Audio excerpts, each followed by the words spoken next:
നമുക്ക് വീട്ടിൽ പോയിട്ട് നോക്കാം അല്ലേ? അപ്പൊ നമ്മളത് ബസ് സ്റ്റോപ്പിൽ നിന്ന് ബസ് വെയിറ്റിംഗ് ആണ്.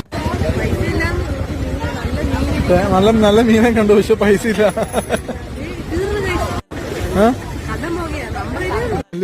നമ്മള് പാക്കേജോട് ശ്രുതി വീട്ടിൽ പോകുന്നുണ്ട്. നമ്മുടെ കാട്ടിലെത്തി ഗൈസ്, നമ്മുടെ വീട്ടിലെത്തി ഗൈസ്. വലുതായിട്ട് ഇൻട്രോ നമുക്ക് കുളിച്ചിട്ട് വരാം. എന്നിട്ട് ശേഷം ഗിഫ്റ്റ് ഒക്കെ ഓപ്പൺ ചെയ്യാം. നമുക്ക് കുളിച്ച് ഫ്രഷ് ആയിട്ട് വരാൻ പെട്ടെന്ന്. കുളിച്ചു വന്നു കഴിഞ്ഞാൽ ശ്രുതി വിളക്കത്തിക്കാനുള്ള പ്രിപ്പറേഷൻ ചെയ്തുകൊണ്ടിരിക്കുകയാണ്. ശ്രുതി വിളക്കത്തിക്കാണ്. അങ്ങനെ ശ്രുതി വിളക്കത്തി പ്രാർത്ഥിച്ച് നമ്മുടെ സബ്സ്ക്രൈബേഴ്സിന് എല്ലാത്തിനും വേണ്ടി പ്രാർത്ഥിച്ചിട്ടുണ്ട്. നമുക്ക് ഒരുപാട് ഗിഫ്റ്റ് എല്ലാവർക്കും അയക്കാൻ പറ്റട്ടെ അല്ലേ? ഫൈനൽ കേസ് നമ്മളൊക്കെ ഗിഫ്റ്റ് ഓപ്പൺ ചെയ്യാൻ വേണ്ടി പോവാണ്. ഇപ്രാവശ്യം നമുക്ക് ഗിഫ്റ്റ് വന്നിരിക്കുന്ന ഡ്രസ്സാണ് എന്ന് തോന്നുന്നു അല്ലേ ശ്രുതി?